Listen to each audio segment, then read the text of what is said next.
Hello, folks. Welcome to the Genuinely Interested podcast. My name is Roy Bensby, and I'm your host. And I want to explain a little bit about the podcast before we start the show this week. This podcast is an opportunity for me to speak with some of the most interesting people I know that I can find on the internet. So, either with amazing talents or achievements or just unbelievable life stories or invaluable insights into areas that they have dedicated their lives to studying. I sit down with these amazing individuals from all across the world. Really, I've talked to people from Slovenia to the Czech Republic to Australia to countries in Africa and South America, really just all over the world. And I try to ask them the questions that will hopefully help you extract something valuable or learn something new or just get inspired by. And I do hope that you do get inspired by these talks with some sort of a call to action, maybe change something that you wanted to change for a while, or even just enjoy, detaching from the world for an hour and listening to some great conversations. So whatever it is that you get from this, I do hope that you extract something from it and enjoy the conversations. All these episodes are available on all the major podcast platforms, iTunes, Spotify, Google, and the rest of them. You can also find the episodes on my website, which is roybensv.com. You can find a lot of other information about me there as well, from photos to a little bit more insights into who I am, if you're interested. And, you can always go to social media. I'm on Twitter and Instagram. You can find me there. I'm pretty active on both those platforms, although the only ones I have. And I try to post regularly so you can stay up to date. And also be sure to put your email on the website. I shoot emails out with updates, news, any new current information that I have will be sent via those emails and social media platforms. So yeah, make sure you're in the loop. Today on the podcast, I have world-renowned snowboarder Elena Hight. Elena has been at the top of the game for a very long time. She won X Games Gold in 2017, the Halfpipe, and she has recently transitioned from competing and doing Halfpipe to the Backcountry. So nowadays she snowboards on some of the most beautiful, snowy mountains that are out there. This is a great conversation. I'm glad she could come on the podcast. We talked about her new movie, Blank Canvas, which is, I saw the trailer for this. You guys have to check it out. It's absolutely amazing. And I'm going to put it in the show notes. It's, I think it's on all the streaming services, but I'll definitely link it so it'll make it easier for you guys. And yeah, we talked about equality of pay for female athletes. We talked about climate change and the impacts it's going to have on the outdoors community and the outdoors, obviously. And yeah, we talked about her career, about her being the first female to land. Wait, I have to read this because I'm not going to remember this. A double backside alley-oop rodeo in a halfpipe. So big term for she'll explain it much better than I will. But like I said, a lot of fun. Really glad she was able to come on the podcast and chat with me. And I hope you enjoyed the podcast. So without further ado, here is Elena Hight. Enjoy the episode, everyone. The Genuinely Interested Podcast.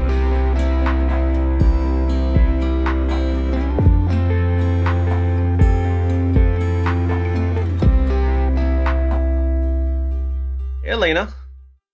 How's it going? How you doing? I'm very good. Thanks for coming on the podcast. Yeah, thanks for having me.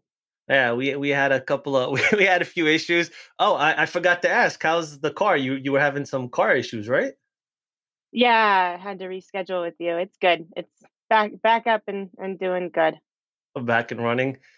Yeah. Yeah. So thanks for coming on the podcast. I've wanted to talk to you for a while, and you're one of the, if not the most accomplished women snowboarder. It's fair to say, right? Oh, I don't know about that. There's definitely a lot more accomplished snowboarders than me, specifically Jamie Anderson, Kelly Clark, a lot more medals than me. But I would say I stand with the top. Yes. Yeah, you're up there. I mean, you're one of the most known snowboarders. At least that's how I see it. You've been around for a very long time. You've been on top magazines and everything, so definitely up there. how did you get into it? Where, because I know you grew up in Hawaii, right? Or is that where you were born? Yeah, I was born in Hawaii, Kauai to be exact, and lived there until I was about 5. My family relocated to the mountains, and when I was 6, and my dad was a surfer, and so the first thing he did was teach us all how to snowboard. And uh, that was just became like our family's um, just everything. We would go after school. We'd go on the weekends. It was like our family outing every week, and I took to it at a super young age and just ran with it, I suppose. Yeah, I see a deep correlation between snowboarding and surfing. It's almost like all the snowboarders surf at the in the off season, and I don't know about all the surfers snowboarding, but there's definitely an overlap between the two sports. Yeah, for sure. I mean, standing sideways, I think that there's just like this um inherent bond of people who surf, skate, and snowboard, and it's a different type of lifestyle, and they all kind of correlate and feed off of each other for sure. Do you still surf as much or not as much anymore? Yeah, yeah, I love to surf. It's definitely my other activity. I spend a lot of time in the summer surfing. Nice. And at what age did you start competing? I started competing when I was pretty young. Amateur events when I was about 8, maybe even 7, and did my first professional event at 13. I competed professionally for 16 years and mostly in half pipe. I did a couple of slopestyle contests in the beginning, but definitely my focus was half pipe. And yeah, I retired from competing about 2 years ago. Wow, that's a long time to compete at the highest level.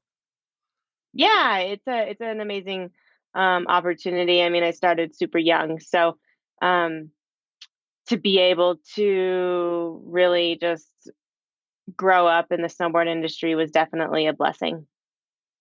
Is there ever a point where you kind of you get jaded a little bit? You know, it's for a comparison. I've been doing martial arts a long time, and I know, for example, MMA fighters, especially champions, when they're at the top of the game for so long, they kind of lose focus. They're not as hungry as they were in the beginning, and that's sometimes what happens. And then at the end of their career, right, they start losing, they get knocked out, they're done. Is there something similar where you've been doing it for so long and you're just like, I don't know, I don't have the same passion anymore? I wouldn't say the time does that. I think that um, I went through a lot of ups and downs in my competitive career and definitely had times that I was more excited about competing than others. And I think that that's true with anyone who's had a 15-year career doing the same thing.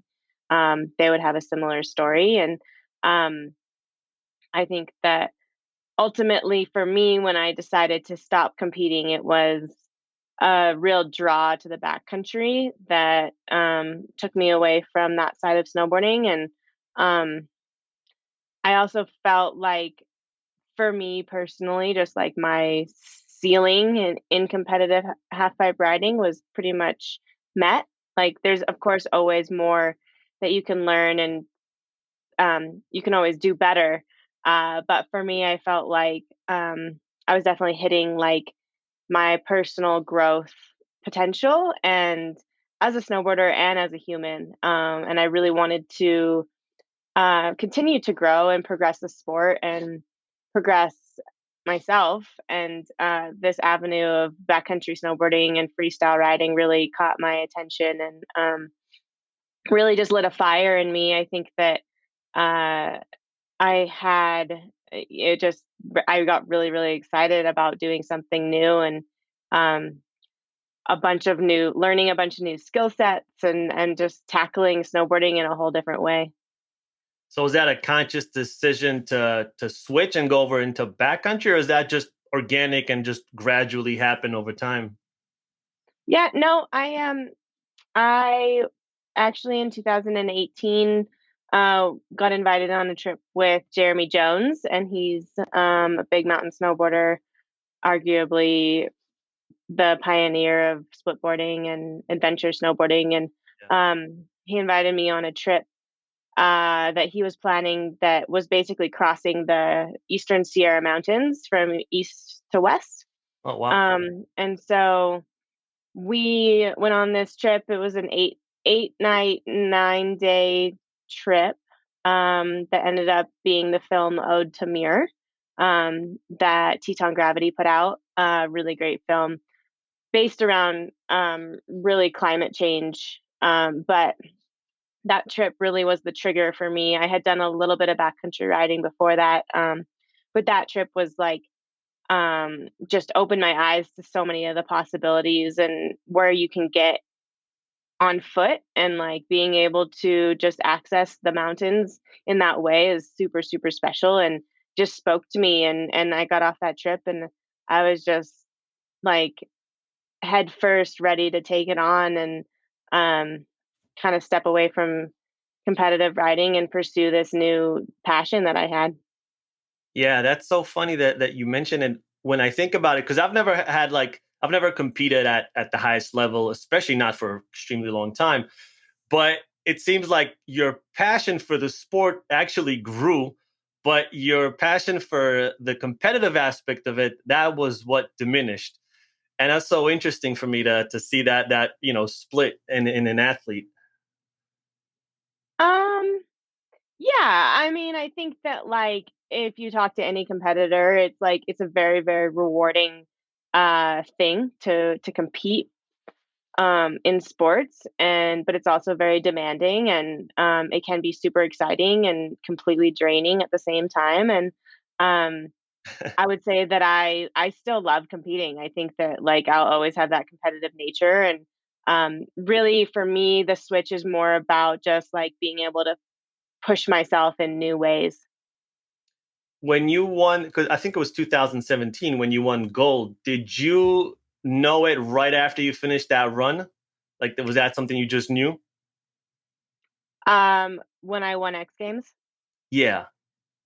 No, no, definitely not. Yeah, that X Games medal was a really special one for me. I have a lot of second and thirds at X Games up until that point, but have never won gold. So being able to win at that event, X Games done so much for snowboarding. I mean, it's really put snowboarding on the map and made it kind of what it is today in a lot of ways. And so to win gold there was like a definitely a dream come true. I can't say that I knew right when I landed.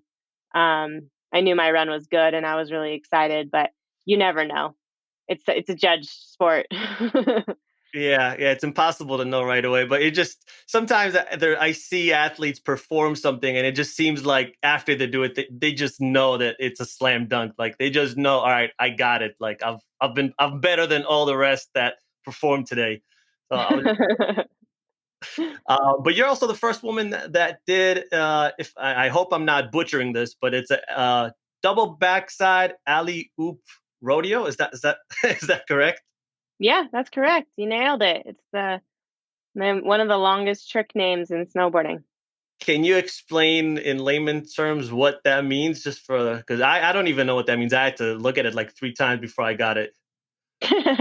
Yeah. So, for those who are familiar with half pipe snowboarding, basically, um, the alley oop is um, the direction of a spin. Alley oop is basically a 180, but going up the hill. So, because you're spinning up the half pipe, it's called an alley oop.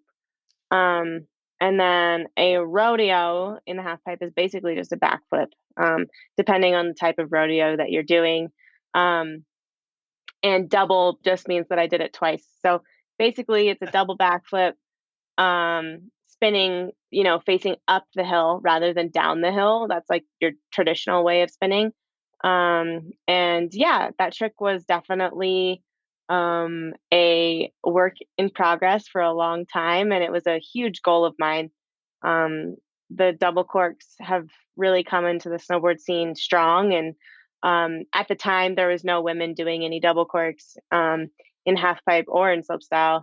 And so I really was drawn to just pushing the level and the integration there for women. I think that women's snowboarding is super strong, but has traditionally progressed a lot slower than men's just because there's not as many women doing it. And we kind of need that little bit of a push, I think, a lot more than guys sometimes. So that was kind of my goal, not necessarily to be the first one, but I just really wanted to make it a priority to like try to learn a double cork. And so that was a really, really special moment for me. And it's been really cool to see kind of the girls, the next generation girls stepping up and so many double corks going down these days. So it's really special. Is that something you were able to land like out of competition, or was that the first time that you landed that in competition? Oh, I had landed it before. Okay. Yeah, I would imagine that's a hard thing to pull off for the first time in competition. That's probably a lot of pressure. Yeah, contests are kind of breed um a lot of undone tricks though, like a lot of firsts just because the energy and the vibe and the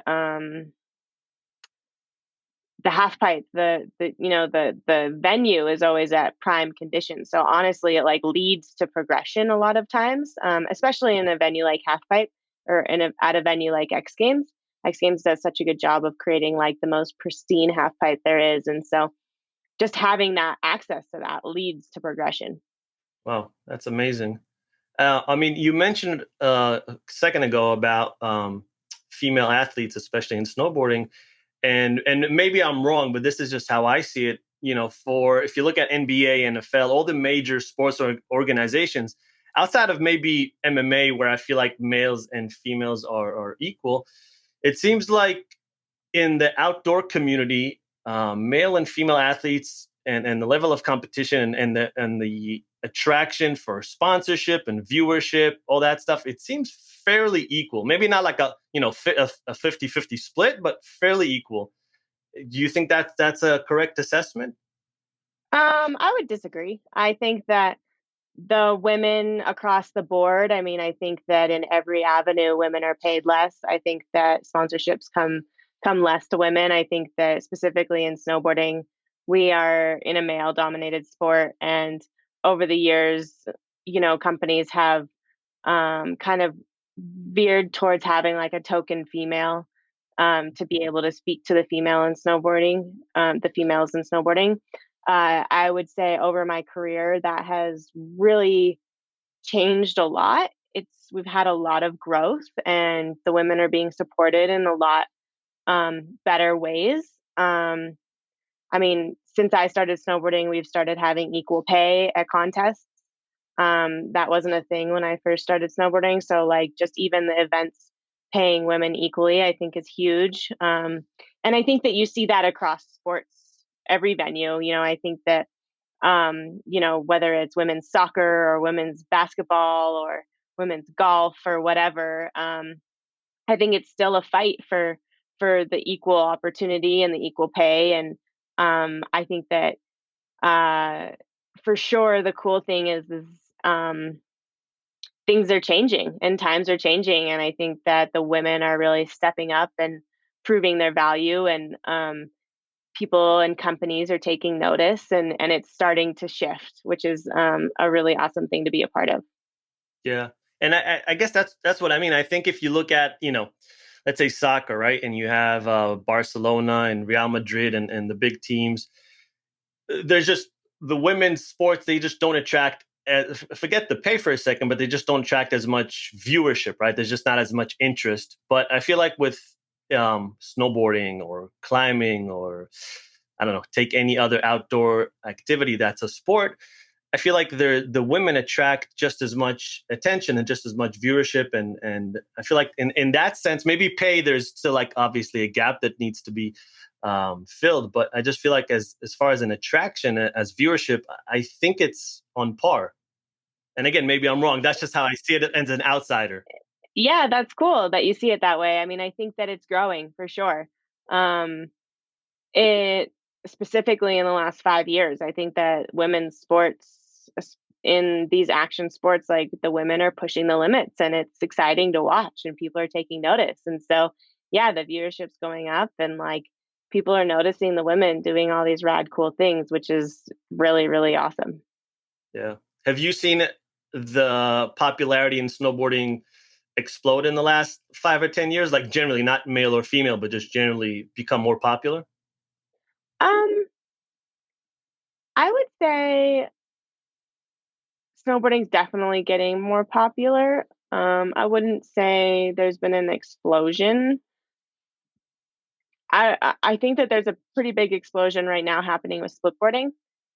People are really, really interested in being able to get out into the mountains on their own foot power and um, explore wilderness that way. And uh, the gear really has come very far in the past decade for splitboarding, and it's really good now. And so that barrier to entry isn't really there anymore. And so it's really cool to see all this interest um, from so many people who typically wouldn't be interested in the backcountry, like wanting to dabble into that.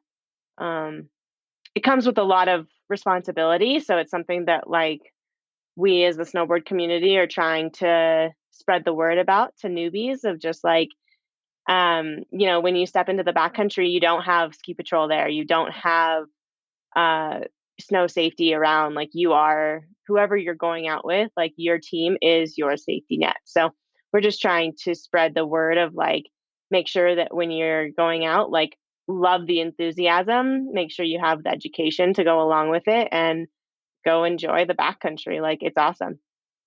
What can you explain what splitboarding is for people who might not know what it is?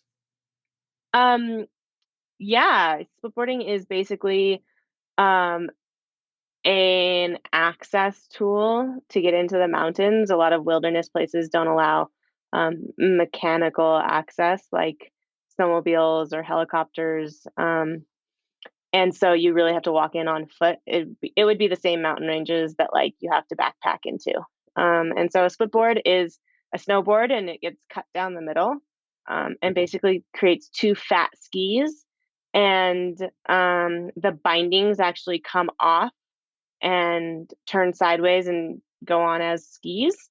And then we have these things, they're called skins. And basically, it's like a one directional carpet that you kind of plaster on the ski, and it keeps you from sliding backwards. So your snowboard actually breaks up and in a couple steps turns into these kind of giant snowshoes that you can like walk uphill with. And then at the top, you can take it all apart and put it back together as just a normal snowboard and be able to ride down the hill. So, splitboarding is a really, really fun way to access the mountains if you like a lot of exercise. It's really hard, right? Especially when you're in elevation.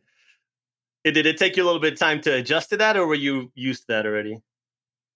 I mean, it's hard depending on what your objectives are. If you're going for long tours, then um, it definitely is challenging. I mean, it's like a long hike uphill. It takes a little bit of time to get used to, and you definitely need a baseline fitness level.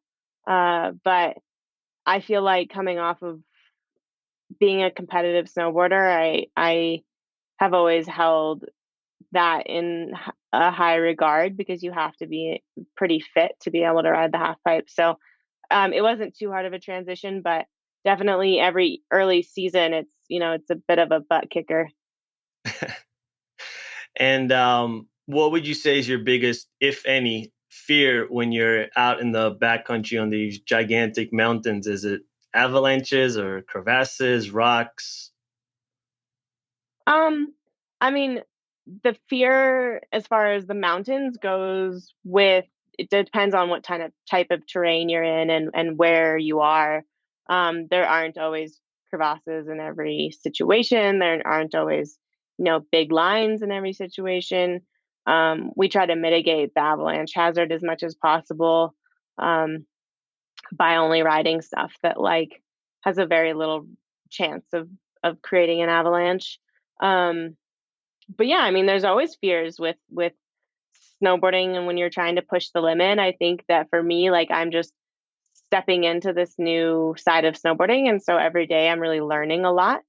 And I'm taking notes from, some of the riders that have a lot more experience than me, and um, I would say my fears kind of originate from more of like a wanting to perform well place than fears of the mountains, which come in. It just is. It's so situational. It's hard to just say one. Yeah, I mean, you have the best teachers, right? You're out there with Jeremy Jones, Travis Scott, who are arguably some of the best big mountain snowboarders in Travis the Rice. world. Travis. Travis Rice. My bad. I've seen so many of Travis. his movies. Who's Travis Travis Scott's Scott the then? rapper. Oh, is he? Oh yeah. Yeah, I need to brush up on my modern rap. I'm more of a '90s rap type of guy. Travis Rice. I've seen every one of his documentaries. I don't know why I screwed that up, but yeah, you Oh, got all some of the good. best teachers in the world, right?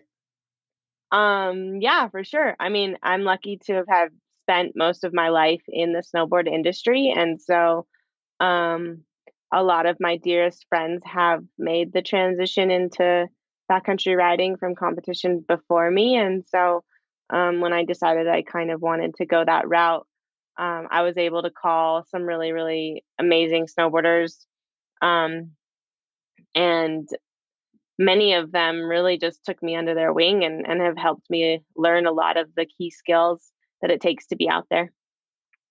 And I think some of them were in the new movie that just came out, right? Black Canvas. Yep. Yeah. Blank Canvas is my film that I've been working on the last couple years. And it is produced by Teton Gravity Research. And Blank Canvas, basically, it's a documentary uh, showing my transition from competition world into the backcountry. My goal with the film really is to highlight this transitional period, which I think is relatable to anyone, whether you're in sports or um, just in everyday life. We all hit these transitions at some point in our life. Things change, and it's hard to really follow your heart into an unknown place. It's easy to stay in your secure, whether it's your secure job or home or area or whatever it is. Yeah. That you've known. And so, um, Blank Canvas really is this like raw, real documentation of my step into this transition and the unknown and following my heart from leaving competition, which I've known my entire life, into the backcountry, which is basically an entirely new career and takes an entirely new skill set. Um, yeah. Why Black Canvas? That's a very interesting name. Well, blank canvas really has two meanings. One is when I look at the mountains, and a lot of snowboarders look at the mountains, we see really a blank canvas. I mean, when you're out there as a skier or a snowboarder, you have these mountains that you have the freedom to draw lines down any way you want and create really any sort of, you know, masterpiece really down it. And there's no right or wrong way to ride anything. And so, one side of it is definitely this blank canvas of the mountains that we see out in everyday life when we're out there filming in the backcountry. And then the other side of it is really um, related to stepping into a new chapter of my life and a new career. And that's basically like just a blank canvas to be able to create the next step of this journey. That's amazing, and it's on iTunes, right? Yep. So you can watch Blank Canvas. You can stream it wherever you get your movies, all streaming apps, iTunes, Amazon, Vimeo. It's also on TGR TV, which is an app that Teton Gravity Research has created that has all of their shred flicks, ski, snowboard, surf, mountain bike. They have a ton of good action sports movies on there, so you can check it out there too. That's awesome. How long was the whole experience? Like, how long did they follow you, and how long was the documentary shot for? We filmed the film over 2 years. So basically 2 seasons, 2 winter seasons. So um, we filmed our first trip in Japan. We were there for about a month. The second trip was filmed in Lake Tahoe, my hometown. And the third section was filmed in British Columbia. So it wasn't a full, like, filming every day for 2 years. It was very segmented times, but as a winter sports athlete, we only have half the year, really. Yeah, unless you, I mean, I guess you can go to like Chile, New Zealand, a couple of places, but it's not the same, right? Yeah, winter in the southern hemisphere is amazing. It's oh yeah, I mean the Andes in Chile and Argentina are incredibly huge, and they get great snow. I used to go to New Zealand every year to ride half pipe. The mountains are a bit smaller there, but really really fun scene down there. And then even Australia has mountains with snow on it, so you can go snowboarding in Australia, which is pretty cool. Yeah, yeah, they have a few. I have a cousin out there, and I remember when I was there, his friend would tell me that he's going snowboarding, and this was like 15 years ago, and at the time it blew my mind. Like I thought Australia was just like one big desert. He was like, "No, no, we have these mountains. It's pretty cool." It was, Yeah, they're called the Snowy Mountains. yeah, that's that's a good name. Uh, do you have a favorite places? Maybe Japan or British Columbia, or you just like snowboarding everywhere? It doesn't really matter. um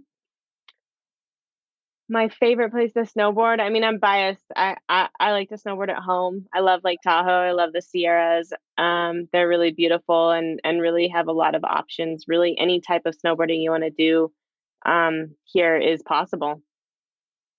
Yeah, they Heavenly has. I mean, I've been to a bunch of places, but I think Heavenly, and I don't know if you're doing more backcountry now and less kind of like skiing in resorts, but and I'm sure you've been to Heavenly a billion times, but it's just got one of the nicest views you can ever see out of all the places I've been so far. It's probably number one as far as view. Yep, yep. Big Lake Tahoe, Pano views. There's nothing like Lake Tahoe. It's like an ocean. Yeah, and that's such a there's a massive playground out there. It doesn't matter what you're into, if it's climbing or mountaineering or snowboarding or snowshoeing, hiking, etc., etc. Everything that's outdoors. It's especially in the U.S. The U.S. is so big, and even in the East Coast, which is smaller. It's not as uh, it's not as diverse in its topography as kind of the West Coast is. But again, massive playground out there. But people just tend to stay indoors. Like it seems like people don't want to go outside anymore. They'd rather go to the indoors gym, indoors activity. When there's actually just a massive playground, you can just have so much fun. Just go outdoors. Oh yeah, for sure. I mean, I think that nowadays, especially with everything that's going on, people are more outside than ever. I know that every outdoor industry company is blowing up and all the wilderness places are full, and I know Tahoe's busier than ever. I mean, I think Really? that it's definitely a silver lining of this whole pandemic is people are connecting with nature a lot more, and it's really really cool to see. Wow, that's awesome. I don't think I haven't noticed that as much here on the East Coast, but I think maybe on the West Coast they already have a more of a naturey, outdoorsy temperament, so it just kind of pushed them Mm. over the edge. Yeah, for sure. You're also an environmental activist, right? How did that kind of start, and what does that encompass? um I mean, I would say that I'm definitely a nature lover. I grew up in Lake Tahoe and was able to spend most of my life in nature, and snowboarding allows me to spend most of my days at the outdoors, which leaves me to have this connection with nature that I think is super important. And um, I know enhances my life in ways that I can't even explain. And so just that connection with nature has led me to really want to protect the places that I enjoy and the places that I play. And I started working with Protect Our Winters, which is an organization that works in the outdoor space Yeah. to help outdoor enthusiasts really turn their passion into purpose. And so Protect Our Winters is an amazing organization. They've really harnessed kind of every single action sport, mountain action sports, from climbing to mountain biking and snowboarding and skiing, and really giving us a united voice to learn how to, as an individual, speak up and help be an activist for change. And are there more people in the outdoors community that are starting to speak up? Because I would think that would be the number one group, right? I mean, I think that um it's really cool to see how many people are now really aware that climate change is a very, very present problem, and that uh, we need to take action sooner than later. And I think that outdoor enthusiasts like me have this connection with nature already. And so, really, I think that, like, of course, we all want to have a voice to help, you know, save the places that we love. Protect Our Winters has been a really great, like, uniting place. They've also have some really amazing people behind the scenes, like, helping us use that voice in a way that's going to really, really make a difference. And most recently, we've been mostly focused on um, the election here in the U.S. and just not only just the presidential election, but um, all the local elections around the country, because these people are the ones who are making the decisions on a broad scale that really can make a huge difference in terms of uh, shifting the needle towards renewable resources, towards really valuing clean air and clean water. Um, and yes, we can make those changes on a personal, individual level, but to make a massive change, it needs to be global and it needs to come from the governments. And so it's been really cool over the past 5 years to see Protect Our Winters really shift into giving the outdoor space kind of this knowledge and um, open conversations about it. And so that we can make um, an individual impact with our votes, and also go to our leaders and ask for the things that we really want, because that's how change is created. Yeah. Have you received any when you're outspoken about a topic, regardless of the topic, there's a tendency to get some sort of backlash. Have you received any?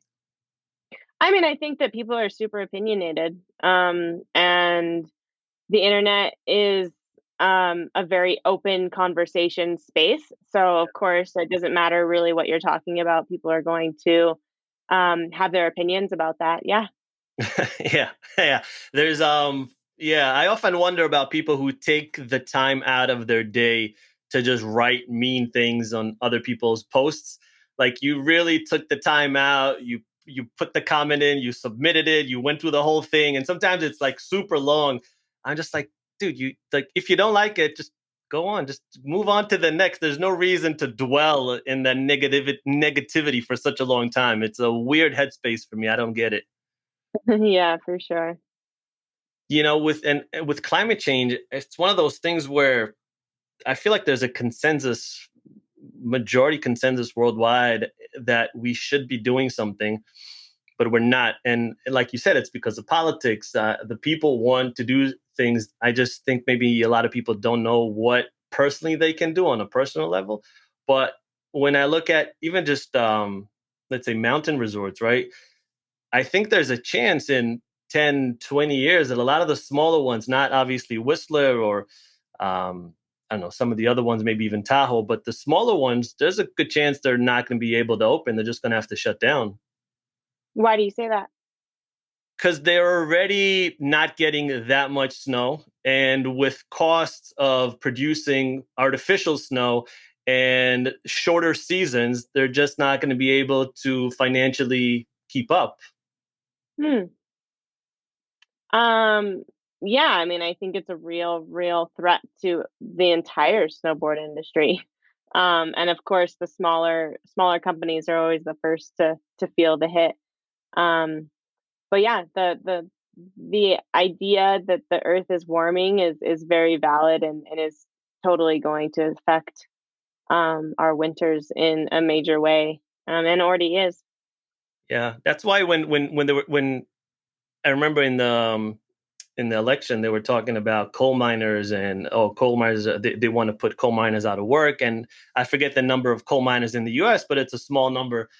And then if you look at just ski instructors, it's like double the number in the US. But then not only ski instructors, if you take all the components around a ski resort, right? It's the hotels, it's the restaurants, it's all the workers that are making that area into what it is.